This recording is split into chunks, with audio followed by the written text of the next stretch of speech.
What's up, everyone, and welcome back. Today I have something exciting because it's not anything that I ordered for myself or picked up on my own. Yes, that's right. Somebody actually sent this to me. So this huge package, which I have no idea what it is actually from Ezekiel, the Chicago Retro Ranger. Now, if you guys know who he is, some of you might, he's a big supporter of the channel and a lot of other channels.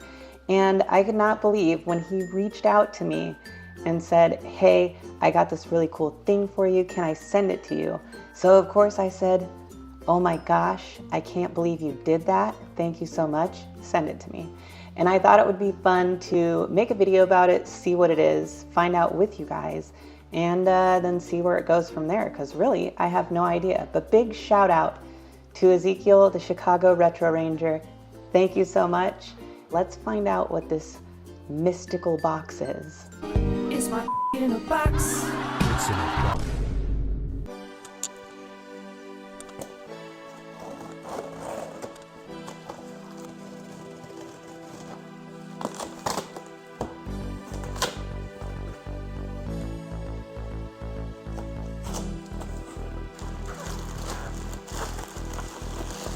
Oh my God.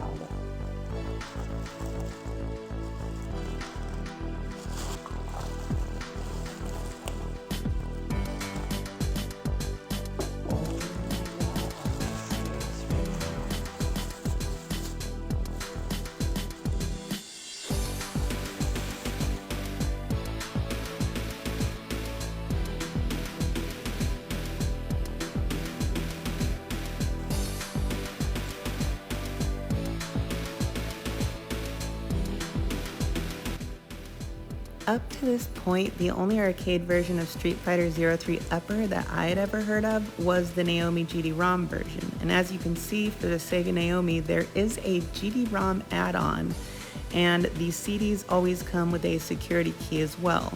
Needless to say, I was very surprised when I received this and immediately had to start doing some research. So I started looking around on some online forums and found out that this is in fact the GD-ROM version just dumped to a cart, and then they hex edited the region for it. And very surprisingly, the US version was beneath all those layers and fully intact. To think all those years ago we could have had it in a US arcade. Anyways, my next step was to find a bezel moves list, since I can easily convert this cab from one game to another because it is a NAOMI.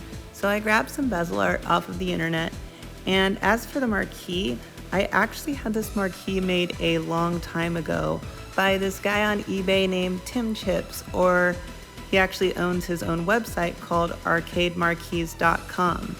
And he did a beautiful job of customizing it to fit in this size marquee slot. The reason why I had to have it custom made was because there was never a standard marquee size for this game. It was never released in US arcades. They only had, from my understanding, the only type of marquee kits that they had were for Astro City, Candy Cab, those type of setups. Anyways, I swapped the game out with my recently restored MVC2 cab and slapped the bezel artwork on, and I was good to go. This is my refurbished NAOMI that I actually cleaned out when I restored this whole cabinet, although Ezekiel did send me a full NAOMI kit. When I did plug it in, the video output was having issues, so I have to take it completely apart and clean it up and see if I can figure out what's going on with the video output. Let's take a look at some gameplay.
While I have played through on my own, I haven't noticed any issues with the game, the way it plays, or the language showing up. Everything seems to run fine, with the exception of these 3 really weird character glitches at the character select screen once you start the game. M. Bison, Evil Ryu, and Akuma all have these weird graphical glitches in the upper left-hand corner of the screen whenever you start their story in the game. I'm assuming it could be a bad dump, but it's the only thing in there that's screwed up. Everything else is fine. Now, of course, I'm not complaining at all. That's just what I noticed with this particular cart.